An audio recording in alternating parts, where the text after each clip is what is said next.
El tema de la responsabilidad del administrador está todavía poco desarrollado en el Código vigente. Además de los principios generales del derecho, como la obligación de resarcir el daño causado por un acto realizado con dolo o culpa, según el Canon 128, el núcleo de la materia se encuentra en el Canon 1281, parágrafo 3º, que considera dos supuestos en función de la validez y legitimidad o no de los actos realizados. Si el administrador realiza un acto inválidamente desde el punto de vista del derecho canónico, la persona jurídica, pública o privada, no está obligada a responder del acto inválido. Esta regla tiene una excepción. La persona jurídica no está obligada a responder a no ser que le haya reportado un provecho y en la medida del mismo. De todas formas, conviene señalar que el principio enunciado puede ser incompatible con la solución adoptada por determinadas legislaciones estatales y habrá que tratar de demostrar su invalidez también en el derecho civil. En esta hipótesis, es decir, en el supuesto de actos de enajenación, por ejemplo, civilmente válidos pero canónicamente inválidos, el Canon 1296 invita a la autoridad competente a la prudencia antes de interponer una acción para reivindicar los derechos de la Iglesia. Además, la autoridad competente deberá valorar la oportunidad de intentar una acción real o personal, limitándose a pedir el resarcimiento de daños o contentándose con castigar a quien tiene la culpa de esta enajenación ilegítima, en virtud del Canon 1377.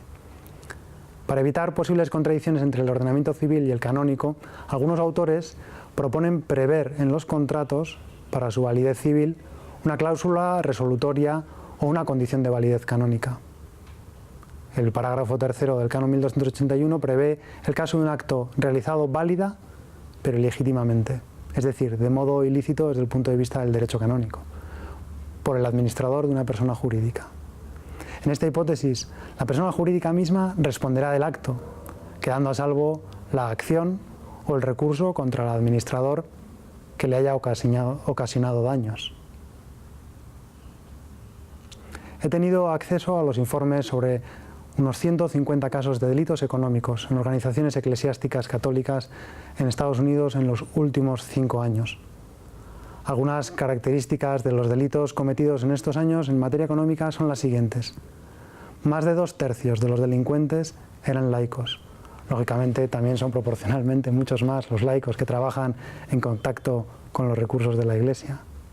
La mayoría de los casos, el 65%, ocurren en parroquias. En 1/3 de los casos, el delincuente era el contable de la institución que sufre el robo. La media son 30 casos cada año, teniendo en cuenta que en Estados Unidos hay 174 diócesis y 19.000 parroquias. No significa un gran número de casos, pero indica que es posible que muchas diócesis tengan algún caso en los últimos 10 años. Casi en el 15% de los casos, la cantidad ha superado los $500.000. Únicamente en 1/3 de los casos se ha logrado la restitución por el que había robado el dinero. Frente a esto, los tipos delictivos que protegen a través del derecho penal económico son los siguientes. Sustracción directa de los fondos de una entidad, ya sea de las colectas, de donativos o de cuentas bancarias. Los cánones 1375, 1381, 1386 y 1389. Fraudes con tarjetas de crédito y cheques. Fraudes con ocasión de obras de renovación o mantenimiento. Fraudes en las facturas para lucrarse. También puede incluirse el fraude fiscal, porque al final ese fraude acaba pagándolo la persona jurídica pública. También se incluye aquí el lavado de dinero. El robo de figuras u otros materiales sagrados también pueden incluirse. Un segundo grupo lo constituye el fraude contable, perseguido por el Canon 1391. Alterar la contabilidad para evitar que se descubra el robo o sustracción directa. Es más bien un medio para el tipo delictivo señalado en el apartado anterior.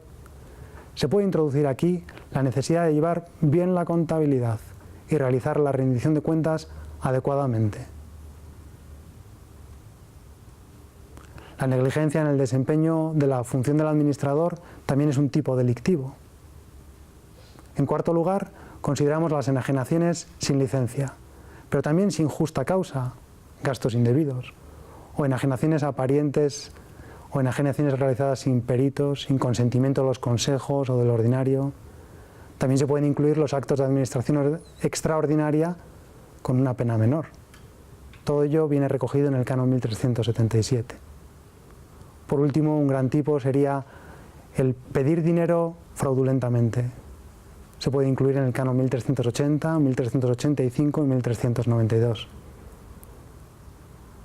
El control más importante para prevenir y evitar estos delitos es la separación entre las funciones contables y el acceso inmediato a los fondos.